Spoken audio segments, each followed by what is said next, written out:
नमस्कार दोस्तों, स्वागत है आप सभी का एजुकेशनल स्टोरी चैनल में।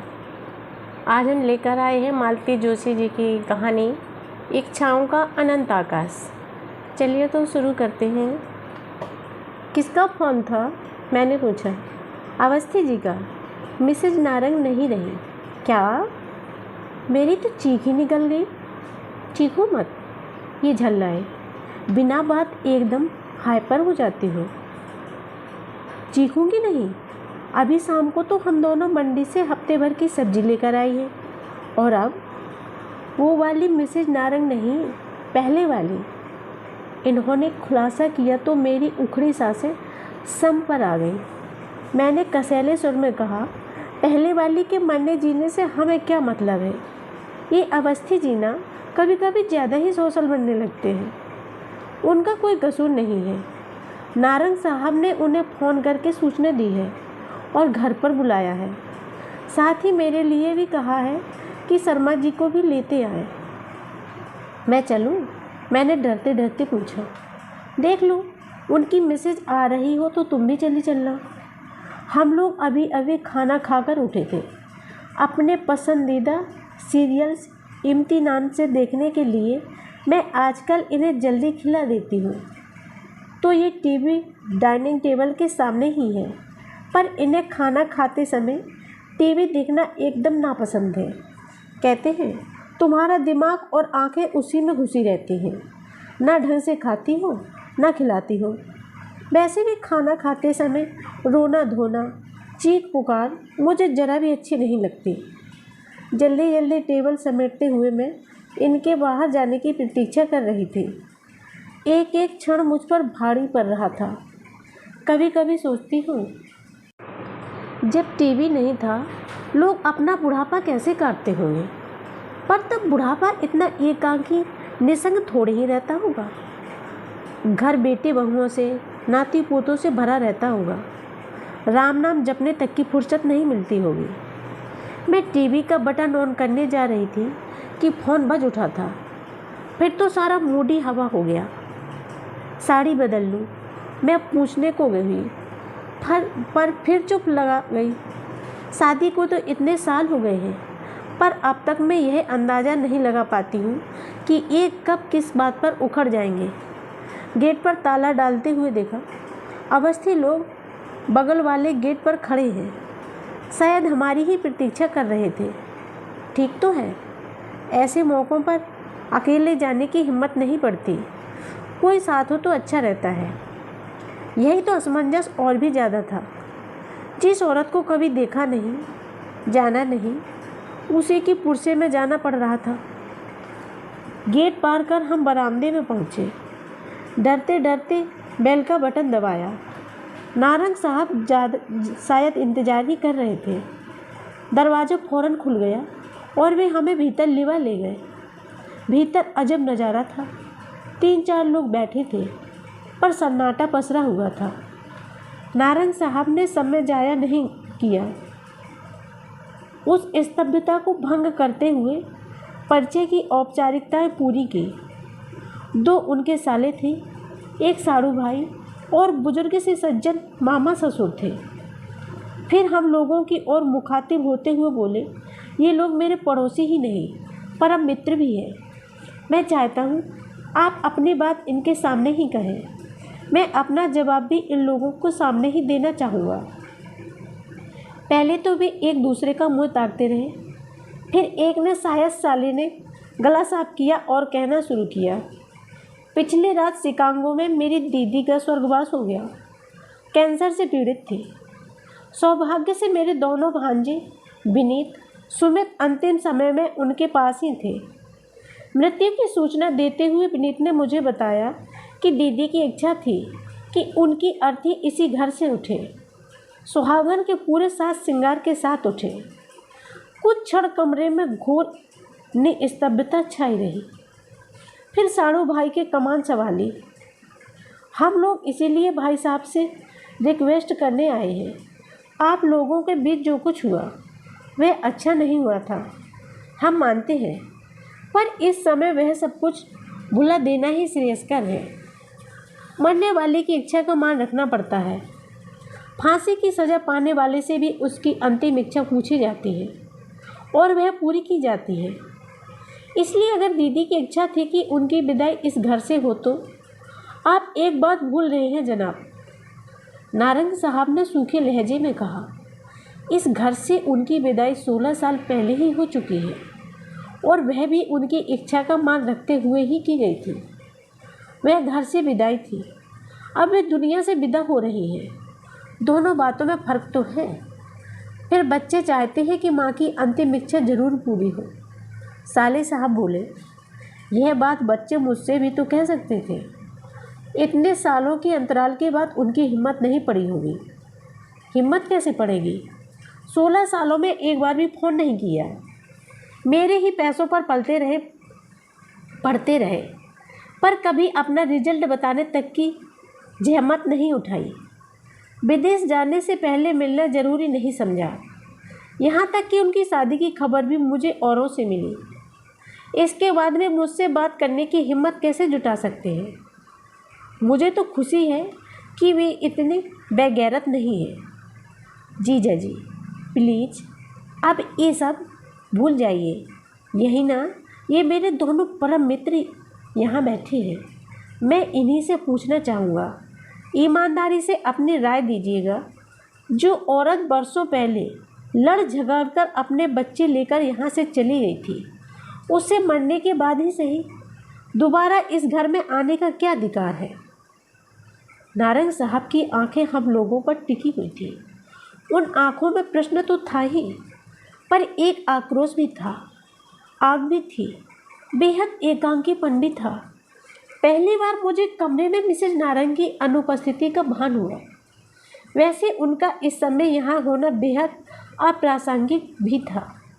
मैं सोच रही थी इस समय उन्होंने अपने आप को किस कमरे में बंद किया होगा।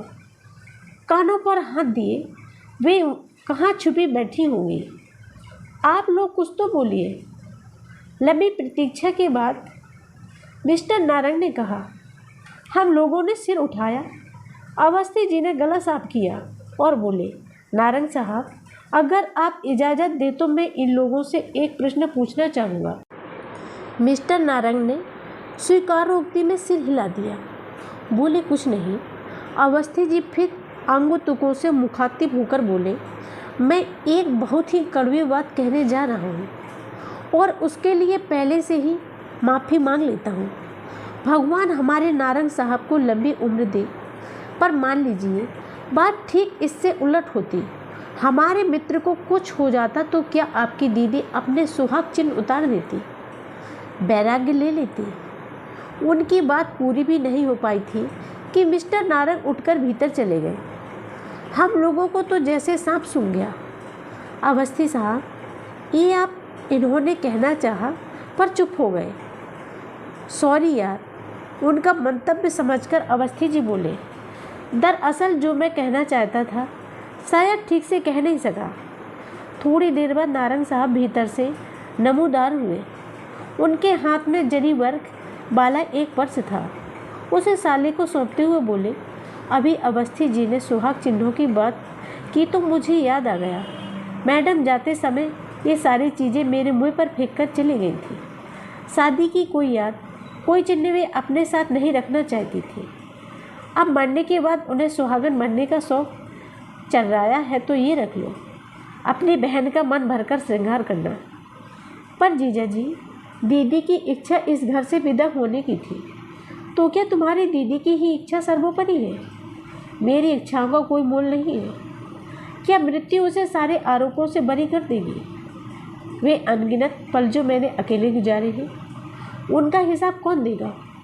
दो दो बेटों के होते हुए भी मैं निसंतान बुढ़ापा काट रहा हूँ। यह जवाबदेही किसकी है? भाई लोग तो इस आक्रामक रवैये से खौफ खाकर चुप हो गए थे, पर मामा जी बोल पड़े, बेटा तुम्हारी तरह वह भी अकेली ही थी और अंत तक अकेली ही रही। नहीं, वह कतई अकेली नहीं थी। नारंग साहब ने एक एक शब्द पर जोर देते हुए कहा, वह कतई अकेली नहीं थी। उसके बेटे उसके साथ थे और अंत तक थे। और अगर आपका इशारा मेरे दूसरे विवाह पर है तो जान लीजिए अकेलापन भी कभी कभी बर्दाश्त से बाहर हो जाता है। आदमी उसे बांटने पर मजबूर हो जाता है। ऊपर बच्चे आपसे बात करें। साली ने एक अंतिम कोशिश की। ना, उनका यह नो इतना स्पष्ट, इतना निर्णायक था कि उन लोगों ने फिर कोई बात नहीं की। चुपचाप सब उठ गए। शिष्टाचार बस हम लोग भी खड़े हो गए, पर उन्हें दरवाजे तक छोड़ने कोई नहीं गया। नारंग साहब भी नहीं। उनकी गाड़ी जब तक गेट पर पार करके चली नहीं गई, तब तक हम लोग वैसे ही खड़े रहे, मौन अविचल, जैसे किसी शोक सभा में श्रद्धांजलि दे रहे हूँ। सॉरी, नारंग साहब ने दोनों मित्रों के कंधों पर हाथ रखते हुए कहा। सॉरी, आपको इतनी रात कष्ट दिया, पर उन लोगों की अकेले झेलने की हिम्मत मुझ में नहीं थी। सॉरी क्यों कह रहे हैं? यह तो आपका अधिकार है। आप जब चाहे निसंकोच हमें बुला भेजें। हम लोग हमेशा आपके साथ हैं। अच्छा, चले, टेक केयर। और हम लोगों ने भारी मन से अपने घर की राय ली। रात भर नींद नहीं आई। वह अनदेखी, अनजानी औरत बार बार रूप बदलकर सपनों में आती रही। समझ में नहीं आ रहा था कि जिस घर को वह बरसों पहले छोड़ गई थी, उसके प्रति इतना मोह क्यों? जिस पति के लिए मन में इतना तिरस्कार था, उसके नाम से फिर मांग भरने की जिद क्यों? क्या यह प्रतिशोध का कोई नया तरीका था, या कि पछतावे की प्रतिक्रिया थी, या कि मन के किसी कोने में अब भी पति के लिए प्रेम दुबका बैठा था? सच, मानव मन एक गुफा की तरह होता है। उसका ओर छोर पता ही नहीं चलता। 8 साल पहले इस बंगले में आना हुआ था। यूं भी बंगलों में अड़ोस पड़ोस नाम मात्र को होता है। यहाँ तो एकदम ही शून्य था। बाईं तरफ वाले बंगले में एक कंपनी का गेस्ट हाउस था। दाईं तरफ नारंग साहब रहते थे, जो ताल्लुकशुदा थे।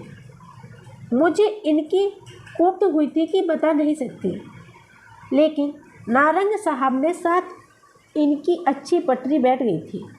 दोनों रोज़ सुबह घूमने जाते, शाम को ब्रिज का खेल जमता। वहीं अवस्थी जी से परिचय हुआ, जो 4-5 बंगले छोड़कर रहते थे।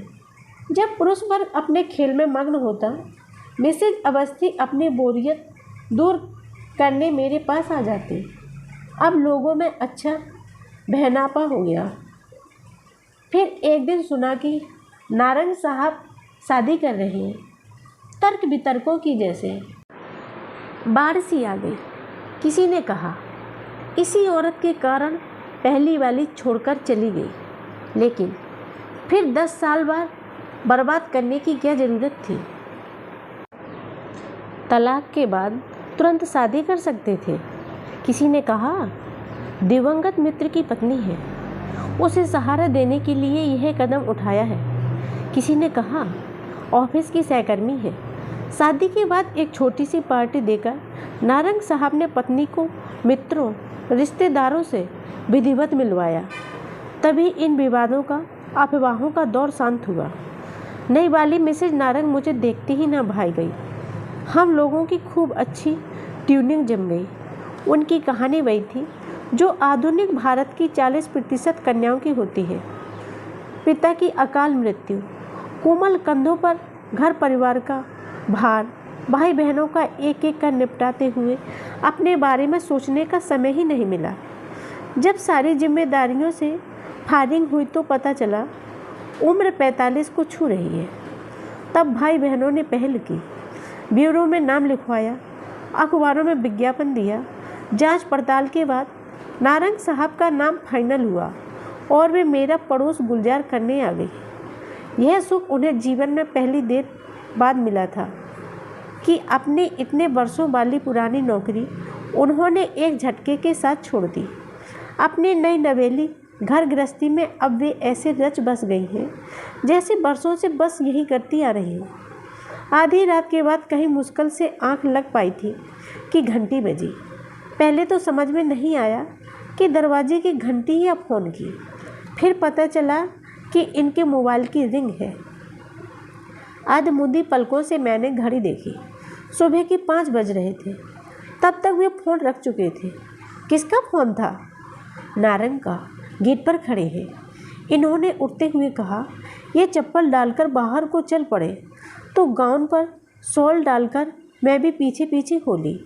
रात करीब 11 बजे तो हम लोग उनके घर से लौटे थे।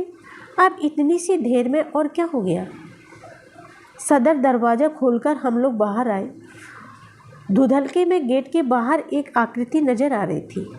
उनका फ़ोन आ गया था, इसलिए निश्चिंत थे, नहीं तो एकदम गेट खोलने की हिम्मत नहीं बढ़ती। सॉरी, आपको सुबह सुबह डिस्टर्ब कर रहा हूँ। नहीं नहीं, गेट मत खोलिए, मैं भीतर नहीं आऊँगा, बस ये चाबी देने आया हूँ। चाबी? किस लिए? बच्चे माँ को लेकर आ रहे हैं, शायद 9-10 बजे तक यहाँ पहुँचेंगे। पर आपने तो कल मना कर दिया था ना? हाँ, पर आधी रात के बाद मुंबई से बच्चों का फ़ोन आया। बरसों बाद उनकी आवाज़ सुनी थी। बरसों बाद उन्होंने कुछ मांगा था, मना नहीं कर सका। क्षण भर को वे चुप हो गए। शायद उनका गला भराया था। तुरंत ही उन्होंने अपने को संभाल लिया और कहा, हम लोग 15-20 दिनों के लिए बाहर जा रहे हैं। वे लोग अगर 13वीं भी यहाँ से करना चाहें तो कर सकते हैं। मतलब आप नहीं रहेंगे? नहीं, और मेरा रहना जरूरी भी नहीं है। अंत्येष्टि में तथा और संस्कारों में बेटों की उपस्थिति जरूरी होती है, तो वे दोनों तो रहेंगे ही। कुछ क्षण चुप्पी छाई रही, फिर वे बोले, शर्मा जी, सबका कहना था कि मरने वाले की इच्छा का सम्मान करना चाहिए, सो कर रहा हूँ, पर उसके लिए किसी जीवित व्यक्ति का मैं अपमान तो नहीं कर सकता ना। अच्छा, अब मैं चलूँगा। मिसेज गाड़ी में वेट कर रही है और चाबियाँ इन्हें सौंपकर वे चल पड़े। मैंने झाँक कर देखा, उनके बंगले के सामने उनकी नीली सेट्रो उनकी प्रतीक्षा कर रही थी। मिसेज नारंग उसमें बैठी होंगी। अच्छा ही हुआ जो वे नीचे नहीं उतरी। इस समय उनका सामना करने की हिम्मत मुझ में नहीं थी।